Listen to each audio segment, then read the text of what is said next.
Welcome to our IC podcast, and you are here with me, Chunjit Artiwalagun, and I am the chair of Language and Intercultural Communication Program at Srinaklin University. Do you know that living abroad can be difficult for some reasons if you move for your education or even for work? And today we have our co-host, Professor, Assistant Professor Grit Prasit here with us. อาจารย์ Grit. Hello, Ajahn Chinjit. Thank you for having me today. All right, so let me introduce our co-host today. He is the full-time lecturer at the same university, and right now he takes leave for doctoral degree in Vienna. Okay, so how you doing? Yeah, I'm doing well here. Yeah. So it's school break now. Yeah. All right. And what time is it? Now it's about 9:20 in the morning.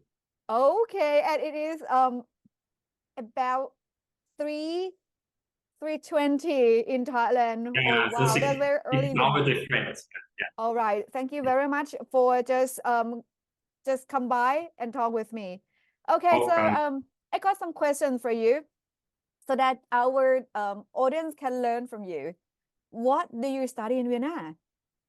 Currently, I study a PhD in English and American Studies at the University of Vienna. And my thesis topic is about English medium education in multilingual university settings. Yeah.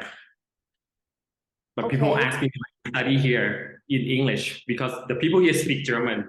But I said, okay, I love my professor. I want to study with her. That's why I came here. Okay. So the concept of multilingual is or multilingualism is very interesting and very trendy now for the world that people in the world move around, or we call it mobility, right? Exactly, right, yeah. Okay, so how long have you been there? I have lived here for 2 years already. So it's my third year now. Yeah. Oh wow. So, yeah. That's quite long. Quite long. Yeah.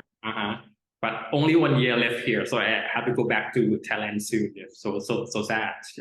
I want to stay here longer. Oh my goodness! When you say something like that, that leads to my next question. Do you want to tell me something about perhaps your experience living in Vienna? Can you please just let me know? Yeah. So of course, I really love it here, right? It's a beautiful city, as you know, right? So the first time I came here, actually I came here for 3 times already before I came here. I love it here a lot because I can enjoy the food. I can enjoy the coffee because they have a lot of coffee houses. They call the coffee houses, not the coffee shop. Okay. Wow. So I like it here. A lot of the food here. So lots of tourist attraction. I spent a lot of time and a lot of money in the first semester, to travel around Vienna, after my study or during the weekends, or I was very happy in the first semester. Yes. All right, that's very interesting. It seems that you entered honeymoon stage. Yeah, exactly. Yeah, exactly. I mean, I was excited about everything. Yeah, when I walk in the street, along the street, right? I feel like I walk in the gallery. You see, I see many Baroque style buildings. I see the beautiful, handsome people, something like that. They're like the supermodel walking on the street. Yeah. That's my happy moment at the first time I stay here. Right. And you mentioned that you travel a lot. So if we link to our program, Intercultural Communication Program, perhaps you not only just into the honeymoon stage, but you perhaps the tourist. Yeah, exactly. So the first semester, I feel like I am a tourist, but actually when you live it here, it's different. It's not just a tourist anymore. You just have to live like local people. And then in the second semester, I felt that I'm not a tourist any longer. I'm the local here, and I'm a foreigner. Everywhere you go, they expect you to speak German. And speaking German here different from speaking German in your classroom. Because they speak German with different accents. Varieties of English, right? Right. So here they have variety of German as well. They don't speak German like the book you study in Thailand. I studied the Hochdeutsch or the standard German. So they speak like the Berlin people, right? So their pronunciation, their vocabulary different from here. So and sometimes it's difficult. And when you talk with the Turkish people, they speak German with their accent. When you speak with the Austrian people, they speak with their accent as well. So it's different from what we learn in textbooks. Yeah. So it's quite hard for me at the first time. And even though they can speak English, they don't speak English with you because they expect you to speak German. Yeah. But luckily, I learned some German. But actually, I learned a lot of German, but no, I forgot it already. So I just used the basic German for my daily life communication. All right. Yeah. Okay, because I know that you got some experience learning German from your bachelor degree. Yes, Okay, exactly. So you have some basics. And yeah. I believe that very helpful for you. That's helped me a lot. And one more thing, Ajahn Shinjit, the people here are not friendly. Ooh. They're not friendly. You never expect their smile. Even though you smile at them, they never smile back at you. They never smile. And when I talk to my Chinese classmates, my Spanish classmates, or my Japanese classmates, they experience the same thing because we, like my Asian classmates, they come from the Asian country, right? We have quite a similar culture, right? They smile, yeah. But people here, they never smile, so strange. And we try to be, because we are foreigners, right? We try to be friendly to them, right? We want to make friends. No, they don't want to do anything with us. So I feel strange. That's why I hang around most of the time with my international friends, not the local friend. Yeah. Oh, Ajahn Gresh, I think that you are enter into the second stage of the concept culture shock right now. Exactly. Yeah, it is right. the culture shock itself that you feel anxious, nervous, or even just not feeling good. Yeah, exactly. Right. Because the people will not smile back at you, and that's based on their culture. Yeah, exactly. Or that's different from our culture. Thailand, the land of smiles. So we smile a lot. But in that country, perhaps, they do not smile. No. Right. Oh, and one thing I forgot to tell you, Jan Chinjit. I had some problem with my supervisor one time because of my smile. Please. After my presentation, right? And then my supervisor came back to me and he gave me the serious comments. She gave me a lot of feedback on my presentation, blah, blah, blah, blah, right? And she made a very serious face, right? But I always smile, right? So then I smile at her and I said sorry and smile. Yeah, like this. So I think she was shocked what I did, right? So she got really angry at me. So why I smiled her? Why I didn't respond to her seriously, something like that. So that is the first thing that I realized that I have to stop smiling sometimes. I cannot smile in any situation because in our culture, right, we can smile in any situation, right? Even positive or negative situation, we always smile, right? But it doesn't work here. Yeah, and that shows me or just review the differences, not in only the culture itself, but in terms of verbal and non-verbal communication. Exactly, right. You have to make a serious face, right? When someone gives you comments, but I always smile. That's the problem.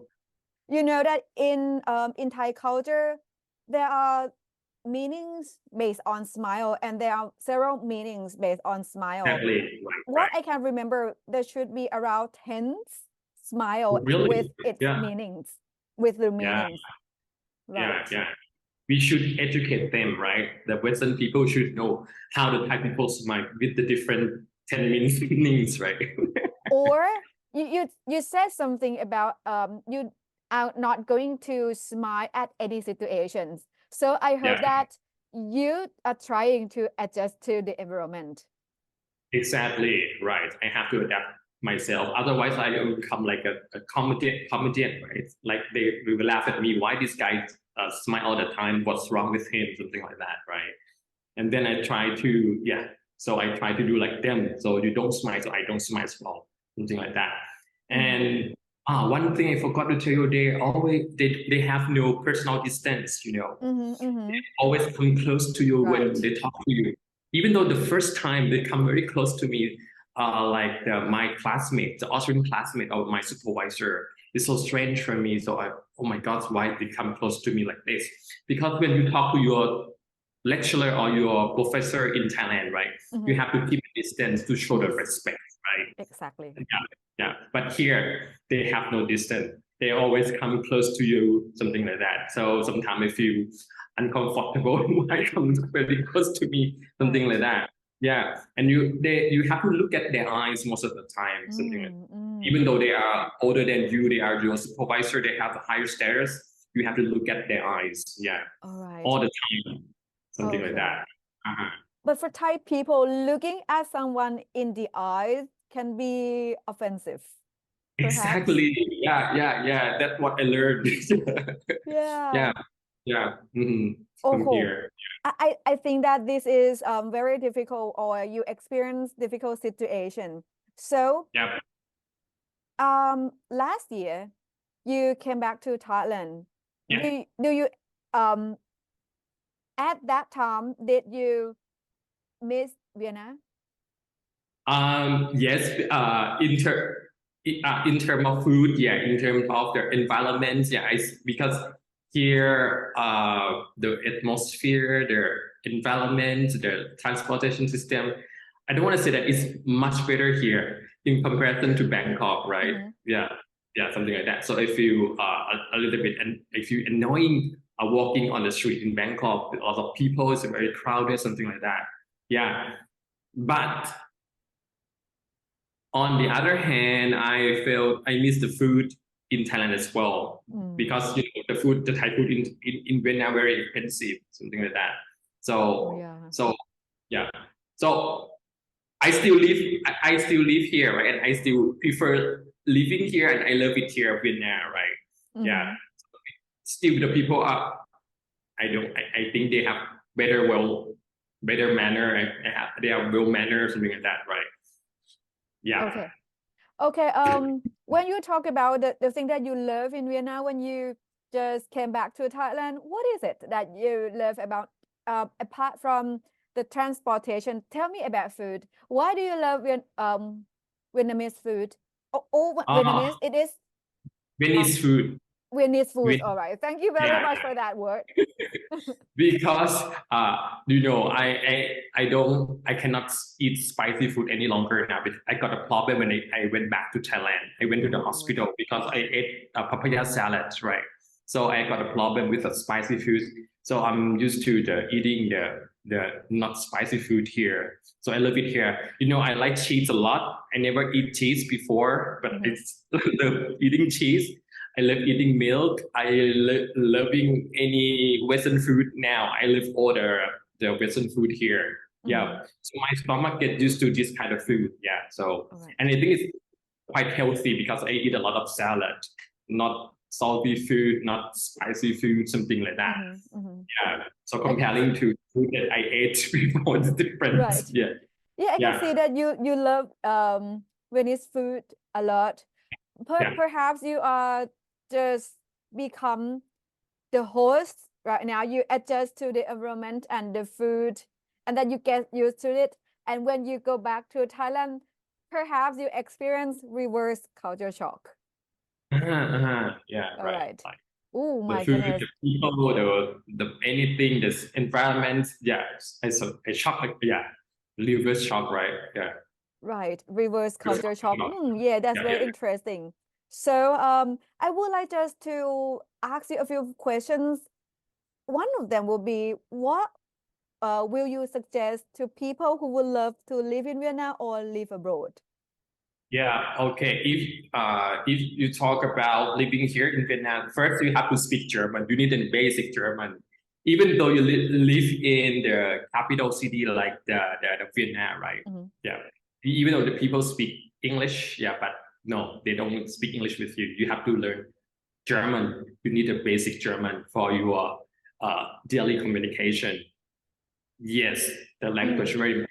Yeah, because if you go to the shopping supermarkets, right? Many Turkish people working there, they don't speak English. They speak German. If you go to the restaurant, some international staff, and they speak German, no English, something like that. So the language is very important. Yeah, first to live here. Or if you go to France, of course, I think you have to learn French, right? Yeah, something like that. That's very for me, I think learning language is very important.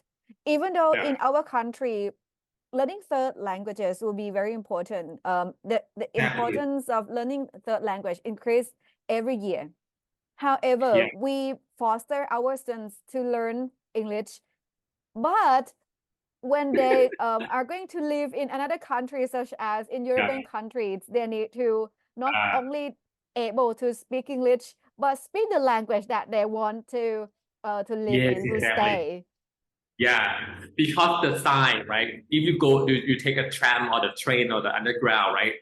Only German, so you need the basic knowledge. Otherwise, you're gonna get lost. You cannot catch the right train or tram, something like that. You're gonna have a problem, something like that. So basic knowledge of the language very important. Yeah. All right. What would you suggest for the level of the language? A2, B1? What I kind think of A2 is level? enough. Yeah, the A2 level is enough. Yeah. Because If you you can don't go, survive. yeah, you can survive. If you don't use in your classroom, because if you go to the classroom context is more complex, right? They use a difficult terminology, many things like that. I cannot understand when I joined the choir, the singing group at the University of Vienna. Yeah. They use a lot of technical term, they speak in German, but I couldn't understand very clearly because they use I think this C1 or C2 level in the classroom, right? Yeah. So I have problem with them. So I just asked my classmates, the people, they are local people, right? But they speak English very well. So they explained me what the professor said about the music theory, music theory in German, something like that. Because I just want to sing and sing and sing, right? But I cannot understand deeply about the content in German. Yeah. Or the meaning. So yeah, for the meaning, so difficult. Yeah, for the so the classroom context, you need a higher level of the language. Yeah. Oh yeah, that's very interesting. And how would you rate yourself for your German language? I say A2 level. Really, you got a A2 or background. B1 or B1. Okay, B1. Yeah, B1. All right. B1 or B1.2 because yeah, I forgot. Probably B2. Yeah, because I can read and I can write. I can write the letters and I can write the email and I can read the newspaper. Something like that. B1, B1.2, something like that. Or you can say B1 plus. B1 plus. Yeah, yeah. Right. Yeah, But yeah. probably B2 by now because you can use perhaps the terminology. Probably yes. Right. Probably. Yeah, Okay. yeah, yeah. So let's talk a bit about the language that you learned because you live in Vienna for 2 years now. When you learned German, do you have any difficulties learning or communicating with the native there, or even just the local people? In the classroom, right? Or outside the classroom? Or maybe outside of the classroom, the local. The most important is pronunciation. Even though you have the accent when you speak German, right? Yeah. You have to speak clearly. Yeah, it's like English, right? You have to speak clearly because they are not used to your accent, right? And I'm not used to their accent. So you have to speak German clearly, or the pronunciation needs to be clear. Yeah, every Okay. time. Yeah.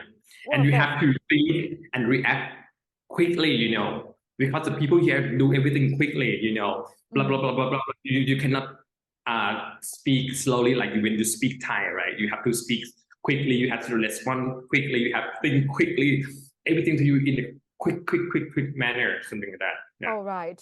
That's very interesting, Ajahn Krish, because in Thailand we seem to be quick in cities, especially in Bangkok, but we know that we live a comfortable life. Yeah, Yeah, but in it's Thailand and Thai people. yeah. You think Thailand people are quick, right, in the city center, right? But here it's faster, quicker than that. All right. So one more question based on the language. There are 4 skills for language, right? Speaking, listening, reading, and writing for students who would love Yeah. to study abroad or just select exchange options. What skill that they need to prepare before they move to the country, or just Speaking select and the option? listening. I'm sorry. Okay, speaking and listening. Speaking and Speaking listening. and listening. Yeah, to survive here. All right. Yeah. And what about the other two? The other The two other two, skills. okay, like reading, right? You can use. Actually, now I see the Thai students here. They use the Google Translation. They use the cell phone and then they scan to find the meaning. Right. Yeah, I see them do many times like that. They cannot speak, they cannot listen, but to the German people, the Austrian people, but they can scan the iPhone Maybe to the find the sign, right? yeah, something like that. Yeah. But I think you need the speaking and listening skills to Okay. survive here. Yeah. All right. So I learned lots of things from you, Ajahn Krish. We know that living in Vienna or even living abroad is not very easy because we Not need at to all. we experience lots of No. unexpected situations. For Yeah. example, language, food, transportation, or even people. Yeah. Everyone, if you want to live abroad, perhaps listen to Ajahn Krish. He mentioned about language. You need to prepare the language, at least speaking and listening skills. And when you experience culture shock, don't forget that you need to find the solutions to adapt to it. Perhaps just go out more, right? Ajahn Krish, just go out more and try to be familiar with the situation. And what else would you like to suggest to our audience? If you come here, if you have the problem with people here, right? Because sometimes they are. I told you they are unfriendly, right? So I learned that if I want to talk to them, I just start talking to them first. All right. Yeah. Okay. And then what surprised me is that after that they talk to me more often. Like I go to the gym, right? At first I start talking to them, right? I say hi and how are you, blah blah blah, how to use this, that. And the second time and the third time and next time when they see me, right, they start say hi in German, servus, something like that. Wie geht es dir? Something like that. Have more conversation. So for us as a foreigner, we have to start talking to the local people first. Ooh. Yeah, and then try to be friendly to them, and then they're gonna be friendly to you in return. Yeah. But don't be upset if they don't want to be friend with you. It's okay. Many people here, you can make any new friends here. Yeah. Okay, that's very good suggestion. Especially you need to interact with locals. Yeah, exactly. Because they are just people, they are humans, and they want to talk to you, but they don't know how to start a conversation. Perhaps we as the traveler or the tourist need to start the conversation first. And then you will get the good interaction back in return. Yes, exactly. We have to be brave to start talking to them first. All right. So thank you very much, Ajahn Krish. I learned a lot, and perhaps our audience learned a lot from you, especially your experience studying in Vienna, the culture shock, or even the suggestions to live abroad a happy life. And this is the end of this episode. Hope to see you in the upcoming episode. Bye for now. Bye.